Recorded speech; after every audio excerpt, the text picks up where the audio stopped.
On se retrouve aujourd'hui pour le premier chapitre consacré au Tilica australien. Donc cette fois-ci on n'est pas dans les bois tout simplement parce que le temps ne permet pas vraiment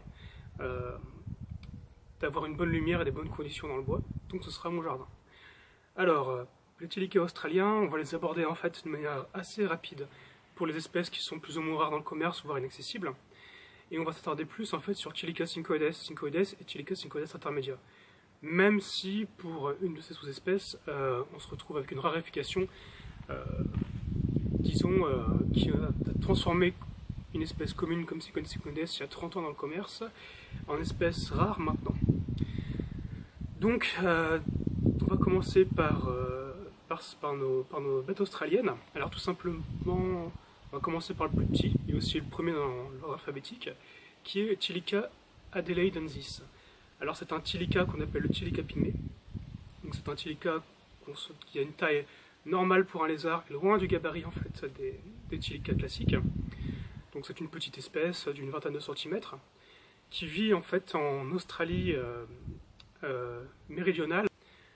On n'a pas vraiment beaucoup d'infos là-dessus et cette espèce risque en fait d'être reclassée dans un autre genre, puisque le genre Tilica va quand même subir en fait dans les 10 ans à venir une refonte et normalement une étude d'Sp Ranjaya, mais ça fait quand même des années qu'on en parle, donc pour l'instant rien de concret. Ensuite, on va avoir Tilica multifasciata. Donc Tilica multifasciata, c'est le Tilica qu'on appelle le Centralian, donc le Tilica central. En fait, il est réparti sur une énorme partie du continent australien, comme on peut le voir sur la carte. Donc il est présent en fait de l'ouest quasiment jusqu'à l'est, quasiment en fait sur tous les territoires australiens. Donc c'est un Tilica qui est relativement petit et compact, puisqu'il fait une trentaine de centimètres, rarement 40, et il est vraiment trapu. Donc on peut le voir sur les photos. C'est un Tilica qui a une base sable à doré, donc qui est strié d'orange ou de couleur ocre, et qui a une caractéristique des Tilica comme de l'ouest, d'énormes bandes noires extrêmement épaisses derrière les yeux. Donc cette espèce est désertique, donc pas désert sableux, mais on voit des grandes étendues plutôt d'ocre et de végétation un peu, disons, aride. Mais c'est un Tilica qui basiquement se fait à tous les milieux qui sont chauds, quoi. Donc il a une bonne tolérance. Ensuite on a Tilica nigrolutea.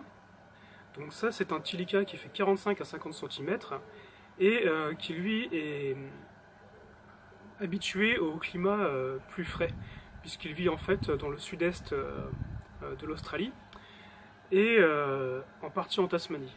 Alors en fait, Nigrolutea a deux formes. Donc la forme de plaine, qui est verte, gris-vert, avec un dos grisâtre, un peu plus foncé. Parfois le ventre est légèrement jaune, mais disons que c'est une forme plus passe-partout pour les plaines. La forme qui a donné le nom à l'espèce, c'est la forme dite alpine. C'est une forme en fait qui est noire sur le dos, jaune sous le ventre, avec de grandes taches jaunes à orange vif sur le dos. Et donc Nigrolutea signifie jaune et noir, et on le comprend en fait en voyant les photos. C'est un Tilica qui peut supporter 0 degré et qui s'active à des températures relativement basses. Donc pareil, dans le commerce, difficile à trouver, mais néanmoins l'espèce est sublime. On va aller sur Tilica occipitalis. C'est un Tilica qui en fait occupe tout le sud de l'Australie et une partie en fait du sud-ouest, malgré que son nom anglais le décrive comme étant le Tilica de l'ouest, donc Western Bluetongue Skeg. Et c'est un Tilica qu'on retrouve même dans le sud-est. Alors on voit que les noms communs sont un peu trompeurs. Ce Tilica il se caractérise par un fond qui est couleur sable ou crème, quasiment blanc, avec un blanc cassé, et d'énormes marbrures qui vont aller en fait du café au lait jusqu'en fait aux bandes qui ont la même couleur quasiment que les fameux carambars au caramel qu'on connaît marron foncé, mais voilà, c'est la couleur qui me vient le plus à l'esprit quand je pense aux spécimens les plus contrastés. Donc il se caractérise aussi par d'énormes marbrures noires derrière les yeux, Et en fait, il occupe aussi une répartition plus ou moins sèche de l'Australie, mais pareil, il s'adapte plus ou moins bien à différents climats. Donc après notre occipitalis, nous avons Tilica rugosa. Donc Tilica rugosa, c'est un Tilica qui a plusieurs sous-espèces et plusieurs localités, puisqu'en fait, selon les localités et les sous-espèces, rien que pour asper, on va trouver des asper noirs et des asper blancs, des noirs et blancs, et ainsi de suite. On va avoir des localités comme le Tilica rugosa Goldfield, donc qui est une localité et non pas une sous-espèce, je préfère bien le préciser, qui va en fait aller de couleur gris clair avec le dos noir et quelques parties orange, à un Tilica complètement contrasté avec une tête orange vif, des écailles orange vif sur le dos sur un fond très sombre. Donc un merveilleux animal, mais qui en ce moment est sujet en fait à beaucoup de trafic. Donc on en reviendra dans un chapitre un peu plus tard à tout ça. Donc c'est un Tilica qui fait une quarantaine de centimètres, 45 cm environ, et qui ne fait que en fait 1 à 3 petits maximum, puisque la femelle met au monde directement des petits qui font déjà un tiers de sa taille, donc ce qui est colossal. Et quand on voit en fait l'espèce de blindage caractéristique de l'espèce, qui lui vaut son nom de pomme de pin aussi, on comprend en fait pourquoi est-ce qu'il y a aussi peu de petits qui naissent chez ces animaux. En plus, il a une caractéristique, c'est que les couples se mettent ensemble à vie. Donc en fait, pour produire les couples, il faut mettre plusieurs animaux de cette espèce ensemble et voir qui va avec qui. Puisque on ne peut pas en fait avoir un couple juste en mettant tel Tilica avec tel Tilica. Même dans la nature, en fait, ils vont se séparer pendant plusieurs mois et vont finir par se retrouver tous les ans pour se reproduire en fait. Donc on a vraiment des animaux fidèles quoi. Donc ce Tilica est très présent en Australie, donc quasiment sur la grande majorité du territoire. Aussi bien au centre qu'à l'est, on voit qu'il est très très proche en fait des côtes comparé à autres espèces qu'on a vues. C'est un Tilica qui se trouve aussi bien dans des milieux semi-désertiques arides que en fait dans des jardins, chez les particuliers dans leurs jardins, dans des zones tempérées en fait. Il est aussi pas très peureux et c'est plus ou moins bien à la main. Nous allons maintenant aborder le chapitre sur Tilica syncoides. Donc, et c'est deux sous-espèces, donc Tilica syncoides syncoides et Tilica syncoides intermedia. Il existe une troisième sous-espèce, Tilica syncoides chimera, mais vu qu'elle n'est présente qu'en Indonésie, on ne va pas en parler dans cette vidéo, puisque du coup on est sur un Tilica indonésien et un australien. Tilica syncoides syncoides, c'est un Tilica qui vit en fait sur toute la côte est australienne et dans le sud-est, et qui va aussi être retrouvé sur des parties plus intérieures, comme l'outback, qui sont en fait des territoires plutôt semi-arides, clairsemés, ou alors on trouve pas mal de plantes de différentes variétés, de différentes tailles, qui forment des bosquets, qui forment en fait sur des zones où on a beaucoup de sable ocre, avec donc des bosquets ici et là, ou alors tout simplement des petits buissons ici et là. C'est vraiment quelque chose de très clairsemé. Donc on peut le voir en photo. Et on va le retrouver aussi dans les forêts, qui sont elles aussi clairsemées. Donc on ne va jamais le trouver dans des forêts denses, mais on va le trouver dans des forêts ouvertes. C'est-à-dire avec quelques arbres qui vont en fait permettre grâce à leur canopée, en fait, de brouiller le champ de vision au sol pour le prédateur en fait volant. Et mais qui au sol en fait permettront un déplacement facile en fait des Tilica, puisqu'ils ont des doigts courts, contrairement aux Indonésiens. Et ils ne sont pas vraiment prévus pour la vie en forêt, on va dire. Donc ils vont se promener là-dedans, donc sur des feuilles mortes, sur de l'humus. Pareil, on va trouver quelques petits buissons un peu clairsemés là-dedans.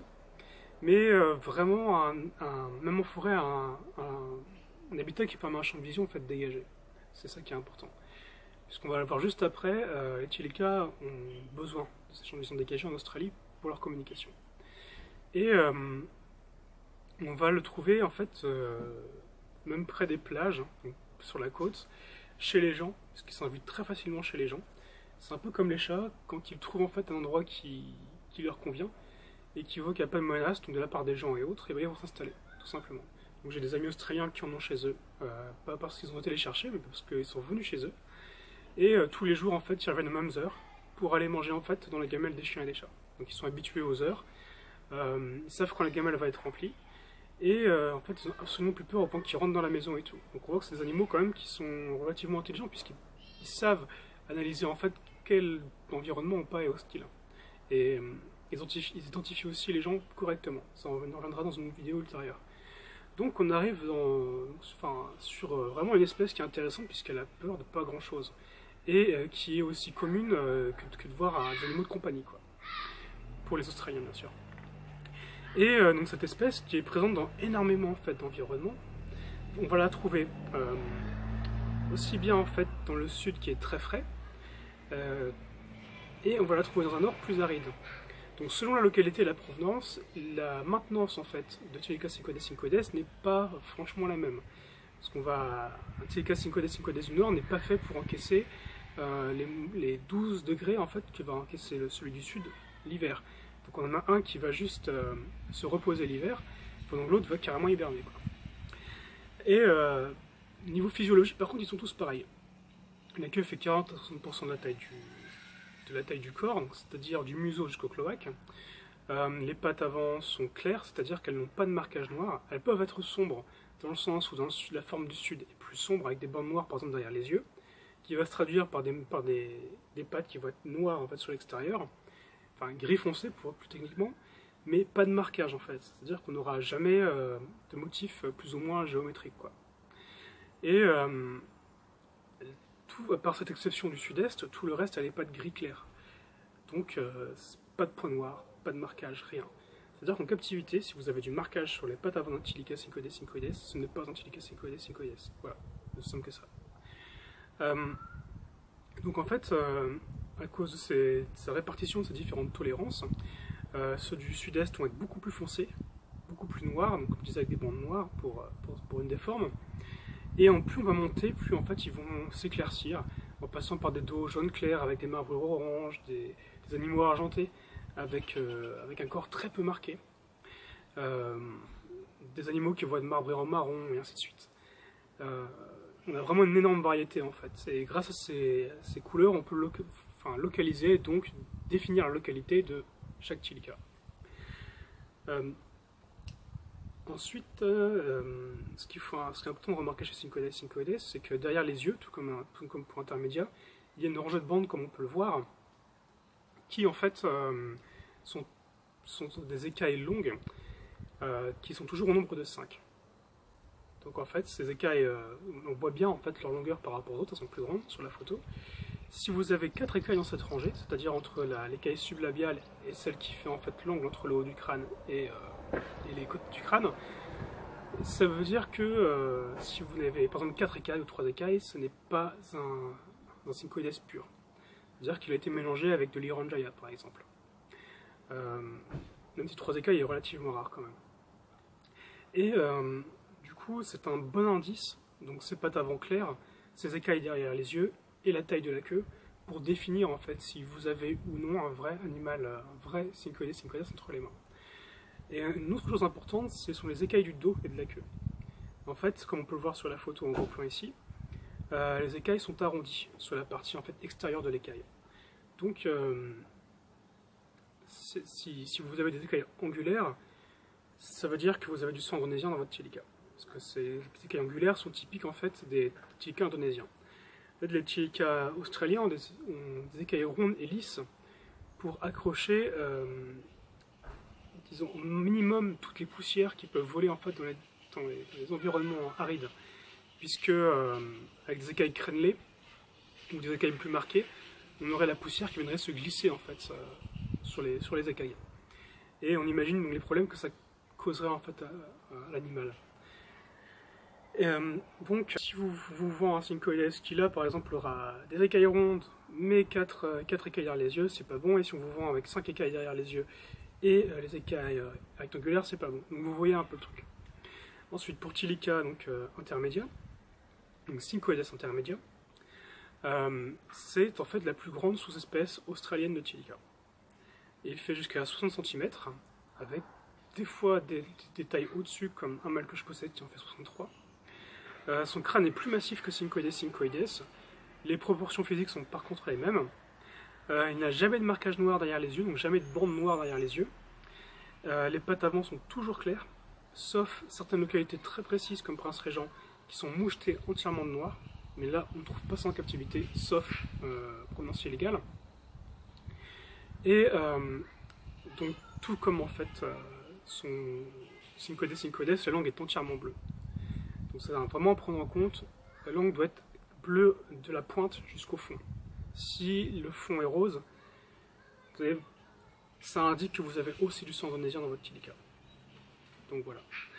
Donc c'est un Tilica pour intermédia qui en fait vit en fait dans le nord de l'Australie et qui va occuper, comme on voit sur la carte, tout en fait la partie nord. Donc il est dans des zones aussi bien tropicales, enfin, quasi tropicales, où pendant une période ils vont être complètement inondés avec une hygrométrie de malade, que des zones extrêmement arides et qui vont jusqu'à 50 degrés en journée. Donc en général ils vont chercher 30-35, quand il fait trop chaud ils vont se cacher, mais on voit que c'est quand même celui qui... C'est un peu un Tilica qui vit dans les extrêmes, quoi. Par contre, jamais dans des régions trop froides. On ne trouvera jamais un intermédiaire qui va vivre là où il va faire 12 degrés l'hiver, hein, parce que là, il ne tiendra pas le coup, bien sûr. Donc ce Tilica-là, il est caractérisé par vraiment par en fait ces motifs sur les flancs. Donc ces marbrures noires, qui vont être très, très denses, très opaques, qui vont en fait être traversées par les bandes du dos, qui viennent former des taches oranges sur les côtés. Donc on voit vraiment sur la photo, c'est très caractéristique. C'est ce qui fait qu'Intermedia est aussi un des plus recherchés en fait chez les Tilica, enfin était un des plus recherchés à l'époque, puisque c'était un peu le joyau en fait des Tilica, disons les plus communs. Et on va avoir dans les localités en fait plus ou moins une présence de couleurs sur les flancs, plus ou moins orange machin, enfin plus ou moins orange, plus ou moins noir, et qui vont s'adapter simplement en fait à camoufler l'animal dans les bosquets, dans les territoires dégagés. Puisqu'on retrouve en fait là dans une végétation qui est plutôt de plaine, aride, mais vraiment pas très dense. Et en fait les marbrures oranges vont donner l'illusion de voir des taches de sol en fait, de sol ocre, à travers en fait les branchages ou les herbes. Donc là on a fait un peu le tour de Syncoides Syncoides et de son cousin intermédiaire. Et on va finir maintenant en parlant de la langue des Tilica. Alors en fait, leur langue est entièrement bleue, non pas pour éloigner les prédateurs en priorité, mais en fait c'est un moyen de communication. Le bleu de la langue reflète en fait la lumière bien mieux que les autres couleurs, et en fait on s'est rendu compte que les Tilica perçoivent très bien le bleu. Et donc sur de très longues distances, la langue est visible en fait, de très loin. Et comme ils sont très territoriaux au point qu'en fait les Syncoides intermédiaires et Syncoides Syncoides en captivité, si vous les mettez ensemble, vont s'entretuer, vont s'arracher les pattes et ainsi de suite. Dans la nature, ils sont exactement pareils, voire un peu plus teigneux. Pour éviter de se battre, en fait, ils peuvent indiquer à plusieurs dizaines de mètres, ou voire même au-delà, en fait, puisqu'apparemment jusqu'à plusieurs centaines de mètres, ils peuvent se voir. Ils peuvent indiquer en fait qu'ils sont présents sur un territoire, et donc aux autres Tilica de ne pas venir. Et on comprend maintenant pourquoi est-ce que le champ dégagé en fait de vue est aussi important pour les Tilica. Ça aide à la communication. Par la suite, c'est devenu un moyen d'éloigner les prédateurs, mais c'est un moyen en fait, disons, qui est plutôt accidentel, quoi. On va finir là du coup ce chapitre sur les Tilica australiens. Je pensais pas qu'il serait aussi long maintenant, mais en fait il y a pas mal de choses à dire, et j'ai vraiment l'impression d'avoir survolé en fait les choses tellement il y en a à dire en fait sur ce genre. Mais maintenant vous avez les clés en fait pour identifier correctement vos Tilica si on vous propose en fait des animaux, et pour un magasin savoir si oui ou non vous avez du Syncoides. Bon, on va pas se mentir, on n'a pas un magasin. Mais maintenant vous savez que quand vous vendez du Syncoides, ça n'en est pas.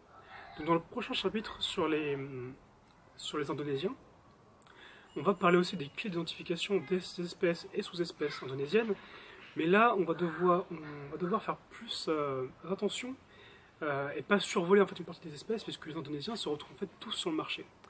Que ce soit Gigas, Evanescence, la localité Halmahera, et ainsi de suite, on les retrouve très facilement, souvent mis comme Tilica Syncoides, ou comme Tilica Iranjaya, ainsi de suite. Donc en fait, on trouve tous n'importe quel nom, mais jamais vraiment bien estampillé. Donc dans cette prochaine vidéo, on va apprendre en fait à bien discerner tout ça, d'autant plus que les Tilica indonésiens, selon leur localité et provenance, ont besoin vraiment de critères différents au niveau de l'hygrométrie. J'espère que vous avez apprécié cette vidéo, j'espère aussi que vous serez là pour la prochaine. Si vous avez des questions, n'hésitez pas du tout à commenter ou autre. parce que pour avoir un retour déjà, et savoir si j'ai oublié des choses ou non qui vous intéresseraient. Dans ce cas-là, on ferait peut-être une vidéo finale avec un petit peu tous les oublis ou les questions auxquelles je répondrai aussi.